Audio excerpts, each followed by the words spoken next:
በየቀኑ ጠዋት በመስታወት ፊት ስትቆሙ የሚረግፈውን ፀጉራችሁን እያያችሁ መጨነቅ ሰልችቷችኋል? ወይንስ ፀጉራችሁ እድገቱ ቆሞ ተሰባብሮ እናም ተፈጥሯዊ ወዙን አጥቶ ተስፋ አስቆርጧችኋል? ለዚህ ችግር መፍትሄ ፍለጋ ስንት አይነት ውድ ሻምፖዎችን፣ ቅባቶችን እናም የተለያዩ የኬሚካል ክሬሞችን በፀጉራችሁ ላይ ሞክራችሁ ይሆን? ውጤቱ ግን ጊዜያዊ ወይንም ምንም ሳይሆን ቀርቶ የተረፋችሁ ወጪ ብቻ ሊሆን ይችላል። ነገር ግን የፀጉራችሁን እድገት በአጭር ጊዜ ውስጥ በሁለት እጥፍ ፍጥነት ሊጨምር የሚችል ሙሉ በሙሉ ከተፈጥሮ የተገኘ እናም እጅግ አስገራሚ ተፈጥሯዊ ምስጢር በራሳችሁ ኩሽና ውስጥ እንዳለ ብነግራችሁስ?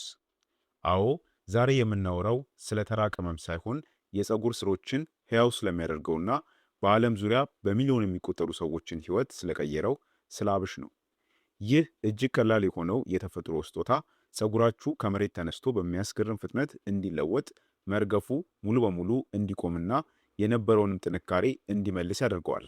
በዚህ ልዩ ቪዲዮ ውስጥ ሳይንሳዊ መሰረት ያለውንና በተግባር የተፈተነውን የአብሽ ውሃ አሰራርና አጠቃቀም ደረጃ በደረጃ በዝርዝር እናያለን።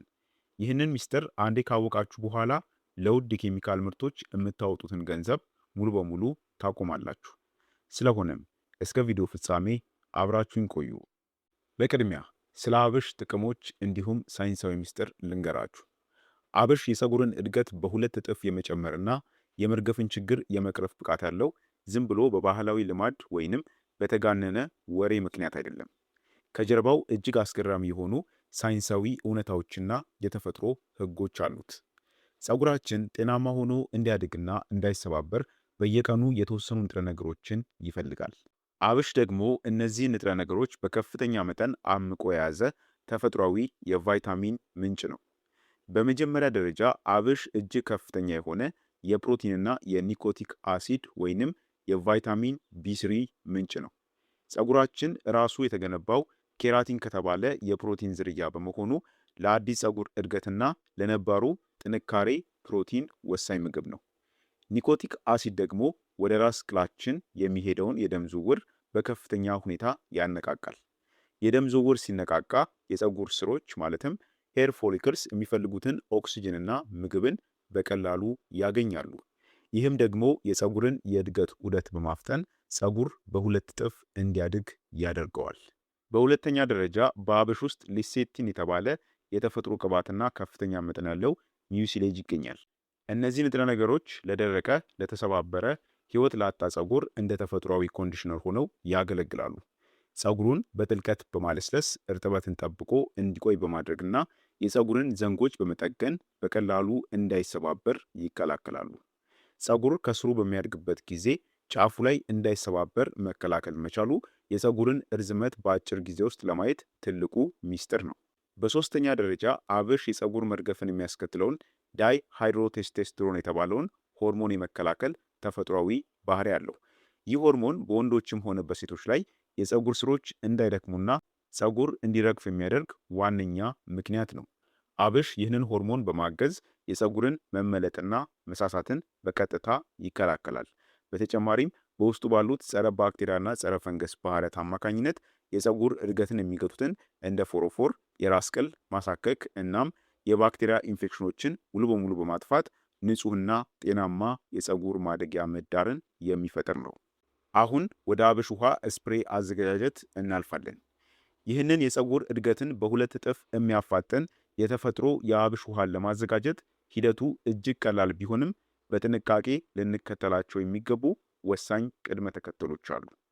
የተሳሳተ አዘገጃጀት በአብሽ ውስጥ ያሉትን ውድ ቫይታሚኖችና ፕሮቲኖች ሊያጠፋቸው ስለሚችል አሁን የምነግራችሁን ደረጃዎችን በትክክል መከተል ይኖርባችኋል።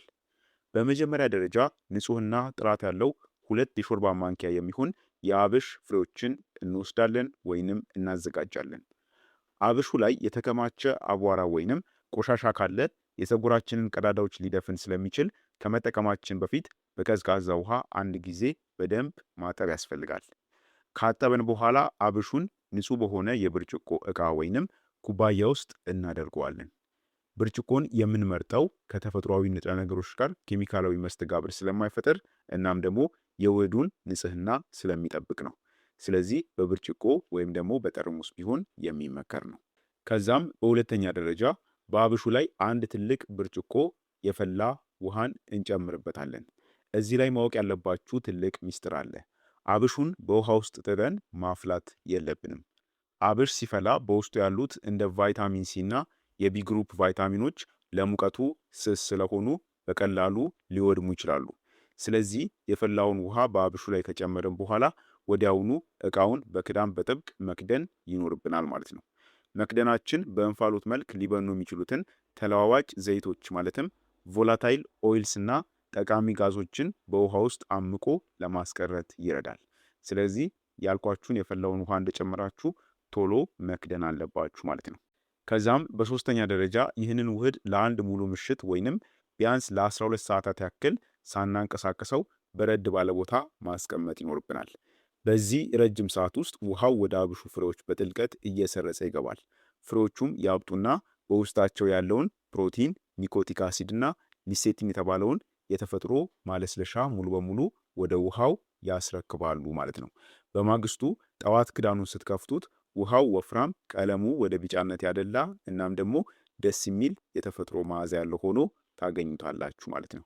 የተዘፈዘፈ አብሽን በዚህ መልኩ አዘጋጃችሁ ማለት ነው። በመጨረሻም ታዲያ ይህንን የተአምር ውሃ በጥንቃቄ በማጥለል ፍሬዎቹን እናስወግዳለን። የወጣውን ንጹህ ቢጫ ውሃ ለመርጨት በሚያመች እናም ደግሞ ንጹህ በሆነ የመርጫ ዕቃ ማለትም ስፕሬይ ቦትል ውስጥ እንጨምረዋለን። የተረፈውን የአብሽ ፍሬ ደግሞ አንጥለውም። ፈጭተነው ለፊት ማስክ ወይንም ለፀጉር ቅባትነት እሱን ራሱ መጠቀም እንችላለን ማለት ነው። አሁን ታዲያ የፀጉርን እድገት በሁለት እጥፍ የሚጨምረው ሙሉ በሙሉ ተፈጥሯዊና ኃይለኛ የሆነውን የአብሽ ውሃ ለአጠቃቀም ዝግጁ አርግተን አዘጋጅተናል ማለት ነው። አሁን ደግሞ ስለ አጠቃቀሙ እንመልከት። ይህንን ታምራዊ የአብሽ ውሃ በጥራት ማዘጋጀታችን ብቻውን በቂ አይደለም። ከፍተኛውንና ፈጣኑን ውጤት ለማግኘት የአጠቃቀም ስልቱ እናም አተገባበሩ እጅግ ወሳኝ የሆነ ሚና አለው። ብዙ ሰዎች ተፈጥሯዊ መፍትሄዎችን ተጠቅመው ለውጥ የማያዩበት በአጠቃቀም ስህተት ምክንያት በመሆኑ አሁን የምነግራችሁ መመሪያዎች በጥንቃቄ ልታስተውሏቸው ይገባል ማለት ነው። በመጀመሪያ ደረጃ መርጫውን ከመጠቀማችን በፊት ፀጉራችንን በከፊል መስመሮች በማውጣት መክፈል ይኖርብናል። ይህንን የምናደርገው መርጫው በፀጉራችን ቃጫዎች ላይ ብቻ ቀርቶ እንዳይባክንና ቀጥታ ወደ ዋናው የእድገት ማዕከል ወደ ሆነው የራስ ቅላችን እናም ደግሞ የፀጉራችን ስሮች እንዲደርስ ለማድረግ ነው። ፀጉራችንን ከከፈልን በኋላ መርጫውን በመውሰድ የራስ ቅላችን ሙሉ በሙሉ በእርጥበቱ እስኪጠግብ ድረስ በሁሉም አቅጣጫ በጥንቃቄ እንረጨዋለን ማለት ነው። በሁለተኛ ደረጃ መርጨቱን እንደጨረስን ወዲያውኑ የጣቶቻችንን ጫፎች በመጠቀም የራስ ቅላችንን ማሳጅ እናደርገዋለን፣ በክብ ቅርጽ ማለት ነው። ይህ ማሳጅ መደረጉ እጅግ ወሳኝ ነው። ምክንያቱም ማሳጁ በራሱ ወደ ራስ ቅሉ የሚሄደውን የደም ዝውውር በከፍተኛ ሁኔታ ስለሚጨምረው በአብሽ ውሃ ውስጥ ያሉትን እንደ ፕሮቲንና ኒኮቲክ አሲድ ያሉ ንጥረ ነገሮች በፍጥነት እናም ደግሞ በጥልቀት ወደ ፀጉር ስሮች እንዲሰርጉ ይረዳቸዋል ማለት ነው። በሶስተኛ ደረጃ ይህንን ውህድ በፀጉራችን ላይ ከረጨንና ማሳጅ ካደረገን በኋላ ፀጉራችንን በንጹህ ሻወር ካፕ ወይንም በላስቲክ በመሸፈን ቢያንስ ለአንድ ሰዓት ያክል እናቆየዋለን።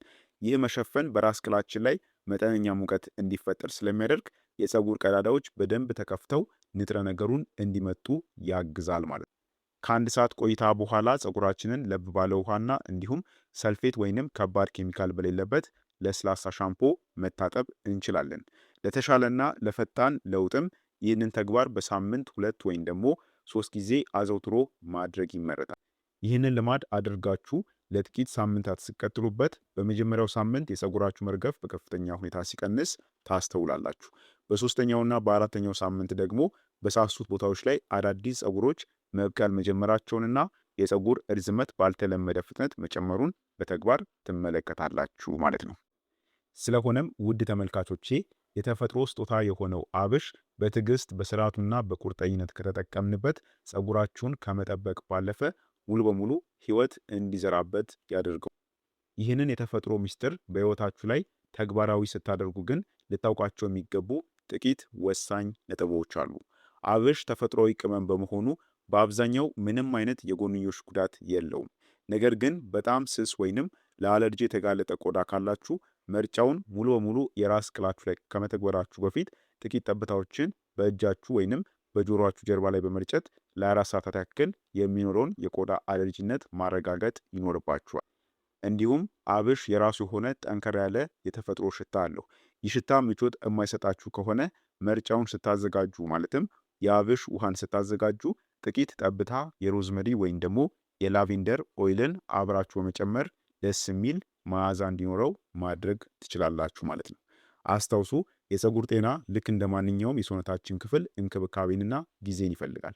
ውድ በሆኑና በኬሚካል በተበከሉ ምርቶች ተስፋ ከመቁረጥ ዛሬውኑ ይህንን እጅግ ቀላል ግን ደግሞ እጅግ ውድ ጥቅሞችን ያሉት ተአምራዊ የአብሽ ውሃን በቤታችሁ ማዘጋጀት ጀምሩ። ለአንድ ወር ያክል ሳታቋርጡ በሳምንት 2 ጊዜ ተጠቅማችሁ ያገኛችሁትን አስገራሚ የፀጉር እድገትና ለውጥ ደግሞ ተመልሳችሁ እዚህ ኮሜንት መስጫው ላይ እንድታካፍሉኝ በአክብሮት እጋብዛችኋለሁ። ለዛሬ ያዘጋጀውላችሁ ሳይንሳዊና ተግባራዊ የፀጉር እንክብካቤ ትምህርት ይህን ይመስል ነበር። ይህ መረጃ ጠቃሚ ሆኖ ካገኛችሁት እናም ለሌሎችም ይደርስ ዘንድ ቪዲዮን ላይክ ማድረጋችሁን እንዳትረሱ። መሰል ተፈጥሯዊ የጤናና የውበት ሚስጥሮችም አዘጋጆችና እንዲሁም ሳይንሳዊ ትንታኔዎች ሁልጊዜም እንዲደርሷችሁ ደግሞ ቻናሉን ሰብስክራይብ እና እንዲሁም የደውል ምልክቷን መጫናችሁን እንዳትረሱ። በቀጣይ ደግሞ ይበልጥ በሚያስደንቅ በሌላ አስተማሪ በሆነ የጤና ቪዲዮ እስክንገናኝ በጤና ቆዩልኝ። ቸር ሰንብቱ።